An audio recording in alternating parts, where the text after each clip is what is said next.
Hey everyone, it's me, Miss B, and on today's video, we are looking at the Unit 2, Lesson 11 practice problems. So let's jump right into the first one. This is a continuation of our last set of practice problems. We're really just looking at graphs and equations and connecting the two together and what they can tell us about them. So what is the slope of the graph of 5x minus 2y equals 20? Well, what we can do in order to find that is put this into slope-intercept form. But there's a little bit of a shortcut because generally when we have something in standard form, we would move our x term here. So we did minus 5x. We would subtract our x term from both sides because it's positive. And so then that leaves us with negative 2y equals negative 5x plus 20.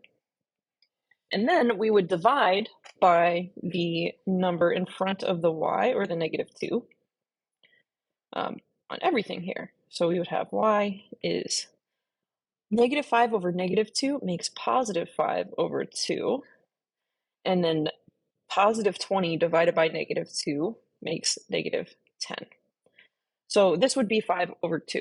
But if you notice, 5 and 2 are the coefficients here of x and y. So we can take the approach of changing the sign of the x coefficient. That just means the number right in front of it. I'm spelling that wrong.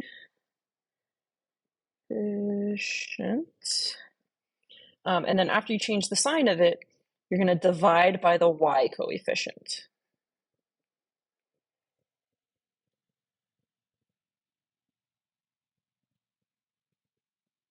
And so you'll see that that gives you the exact same thing. So changing the x coefficient would give you negative 5.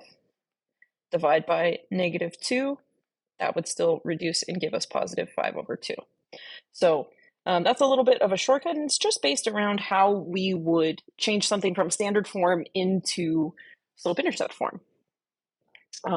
Now, for question 2, it wants to know what's the y-intercept.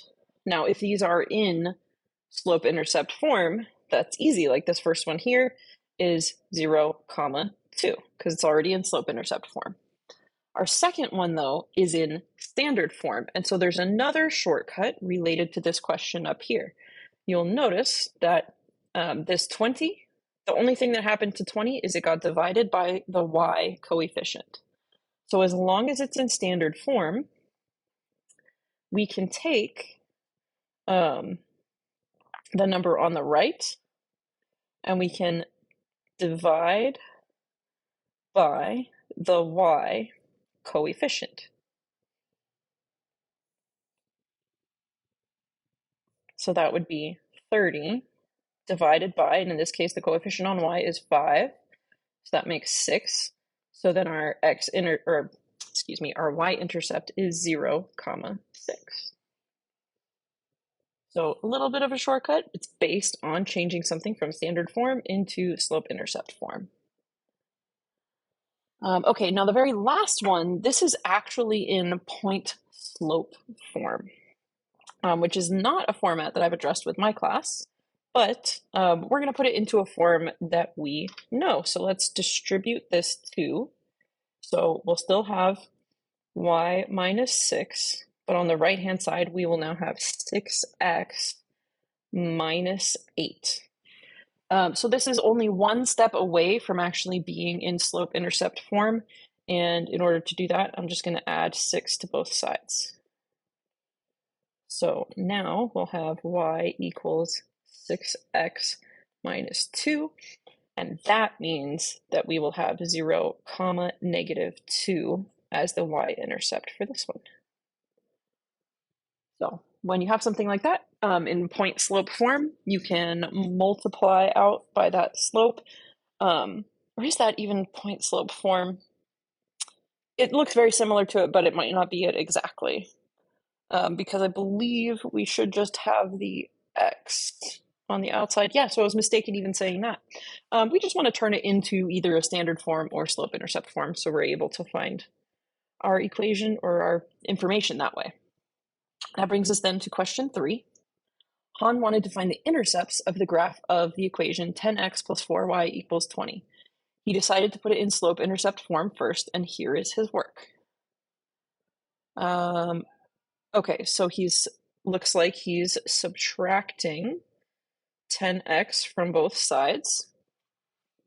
So that works. And then he's taking everything and dividing by 4. But he is making a mistake. So he's reading, probably just from here, but the x-intercept is 1/2. Yeah, that's not really going to work out. So let's fix his error. But what I see is that 10x did not, or negative 10x, did not get divided by 4. The 20 did. So we're going to say, what error did Han make?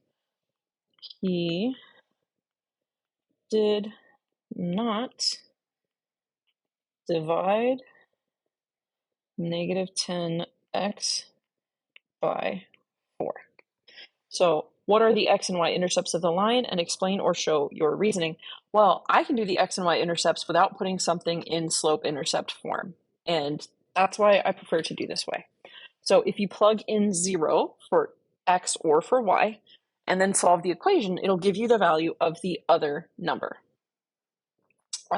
Move my mouse out of the way here. So let's plug in 0 for x. That basically means we would only have the 4y equals 20. And then when you divide both sides by 4, you get that y equals 5. And if you plugged in 0 for y, you would have 10x equals 20. Divide both sides by 10, and you would get x equals 2. So the x-intercept, we're going to write as 2, 0.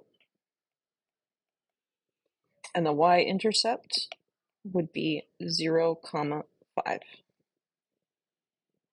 Always best to represent intercepts as ordered pairs instead of just numbers. So that brings us then to question 4, which is which graph represents the equation 12 equals 3x plus 4y. So 12 equals 3x plus 4y. We want to know which graph represents this and explain how you know. I would do this by finding the intercepts and then choosing which graph has those intercepts. So I'm going to show that work over to the side. Find intercepts. And it's going to be the same way I did it for the last question. We're going to plug in 0 for one variable, which is essentially going to knock out that term from the equation. So we can maybe plug in 0 for y and then say that 3x equals 12. So when you divide by 3 on both sides, you'll get that x equals 4. And then if you plug in 0 for x, you would get that 4y equals 12. And if you divide both sides by 4, you would get that y equals 3. So that's 4, 0, and 0, 3. Now we want to find one that works for both of these. I know on your sheet it may be a little bit difficult to see which ones. You still want to look for this arrow to show you where the axis is at. It's a little confusing on your sheets probably, but when you see that arrow, you can draw your axis a little bit longer here, like through each of those, and it'll make it a little easier to count and tell which count and tell basically like which line you're really looking at. So hopefully it's a little easier to tell on my screen here. I'm actually just gonna copy both of those and paste it here. And we're just gonna drop it right there. And I'm gonna drop another set of them right on top of this one so that it's a little easier to tell which ones are my axis. So I'm looking for a positive 4 and a positive 3. There is only one of these that has positive for both, because you'll notice this one uses a negative and this one uses a negative. So we're actually going to have this one here on the very left this is 0, 3, and this is 4, 0. So I would select this one. This graph has the correct x and y intercepts. And then my work over here on the right kind of shows my reasoning as well. So that is then question number 4. Now, this homework assignment I know is only a front and a back. There's not an extra page or anything on it, so we only have 5, 7, and 8 here. So you'll notice we skipped over question 6 because there just is no question 6 on this assignment. So 5, Claire knows that Priya has a bunch of nickels and dimes in her pocket and that the total amount is $1.25. So nickels are 5 cents, and a dime, or dimes, are 10 cents. Using that, and I'm going to use N and D, I can say that, well, you know what? Let's find a combination of nickels and dimes. So let's find, I always like to do, or just even like give some numbers for the larger one first. So I am going to pick maybe like 8 here. So if I said 8 dimes, then, well, first off, it's 125 cents for $1.25. So I'm going to try to make my totals come up to 125. For dimes, if I'm trying to make it 125, I can't do more than 12. But I could choose exactly 12. I could say 12 dimes, which gives me $1.20 or 120 cents. And 1 nickel is going to give me the 5 cents to get to 125. So I could say 1 nickel, which in dollars is 0.05. But there's a bunch of different combinations here, so your answer may be different as long as you make sure it adds up to that $1.25. Now, the part I was going to jump to first here was this equation part, because this is always easier for me to set up. And then I think it's easier to kind of use that part. But at least for your rationale on part A, I would start with just pick a number, maybe 1 to 10 for dimes. And then once you know how many cents you have, you can see how many nickels you might need by just adding 5 to it continually. Otherwise, my brain tends to jump straight to the equation part, which would be 5 cents for every nickel plus 10 cents for every dime to create the 125 cents. So if we were going to explain what the point 13, 6 means, that is in nickels and then dimes. So we can say this means she has 13 nickels and 6 dimes. And then they want to know, is the point 13, 6 a solution to the equation, and explain your reasoning? So I'm just going to plug it in. I'm going to say 5 times 13 instead of n, plus 10 times 6 instead of d, and I want that to be equal to 125, and I'm going to multiply these out. So 5 times 13 is going to give me 65,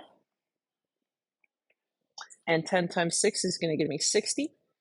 Is that 125? Yes, 125 equals 125. Yes, because it makes the equation true.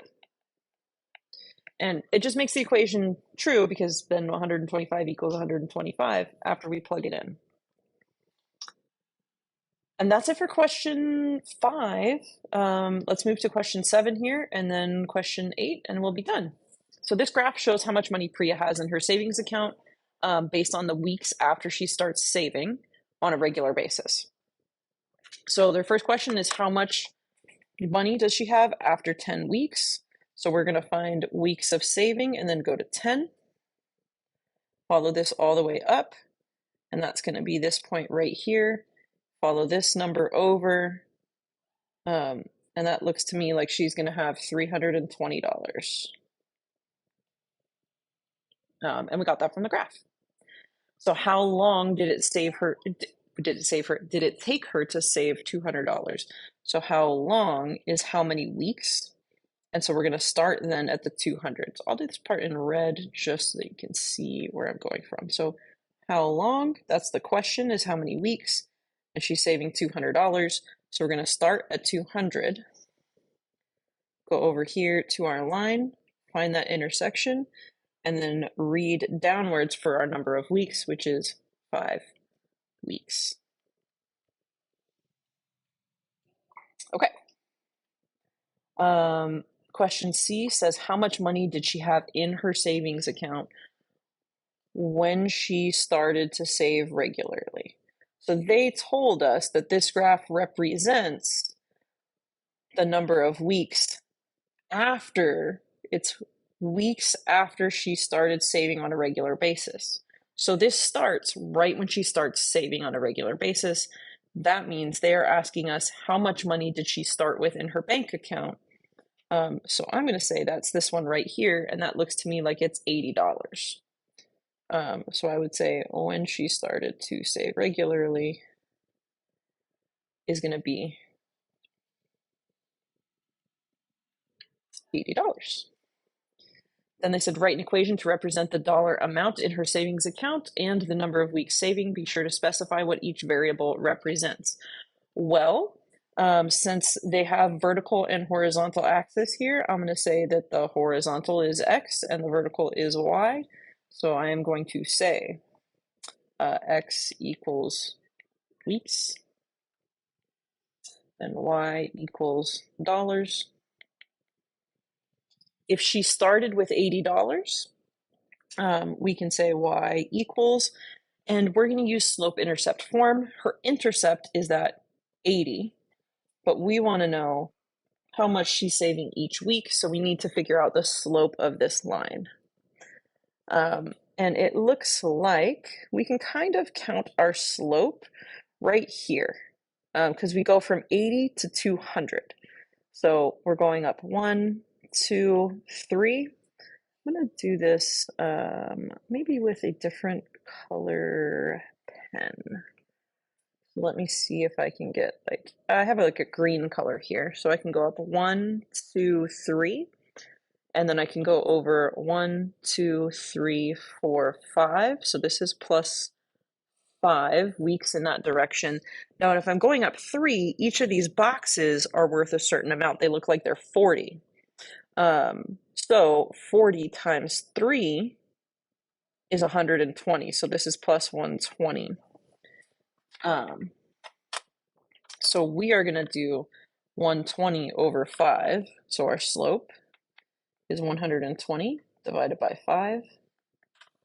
120 divided by 5, because we do rise over run, so that's going to be 24.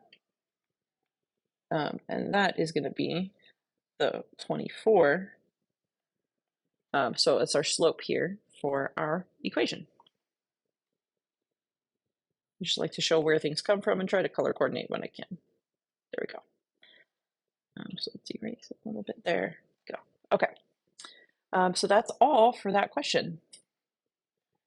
That leaves us with our last question, which is Noah's coin jar containing D for dimes and Q for quarters, worth a total of $5.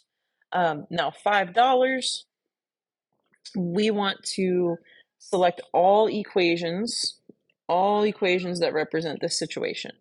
So we might have something represented in dollars and we might have something represented in cents, but we want to represent the entire thing. So I do kind of like that green color, so let's keep using that. This first one here, D plus Q equals 5, that means he has 5 dimes and or quarters in his pocket. That is not true. B, since we're not assigning value to these, is just showing that he has 500 coins. Not the case. So it's looking like C and D are potential answers here. So let's look at these a little bit more closely. This one's equal to 5, so it looks like this is in dollars. And as such, a 0.25 in dollars, that is the value of a quarter, it is 0.25. And a dime is 0.10 or 0.1, because this is the same as saying 0.10D. That's the same thing. So C does work. This is in dollars. And the one below it is actually going to work as well. This is just in cents, because we have 10 cents for every dime and 25 for every quarter, and that should equal 500. That's the difference. Everything here is multiplied by 500. And then E and F just tells you a number of dimes and tells you a number of quarters, and we don't know enough to say exactly how many dimes or quarters are actually in this jar. So it is just C and D.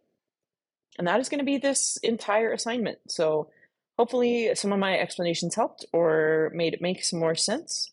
And don't forget to always ask more questions of your teacher in class if you're not sure or my explanations weren't enough. So thank you for joining me for the Unit 2, Lesson 11, Practice Problems for Illustrative Math, Algebra 1.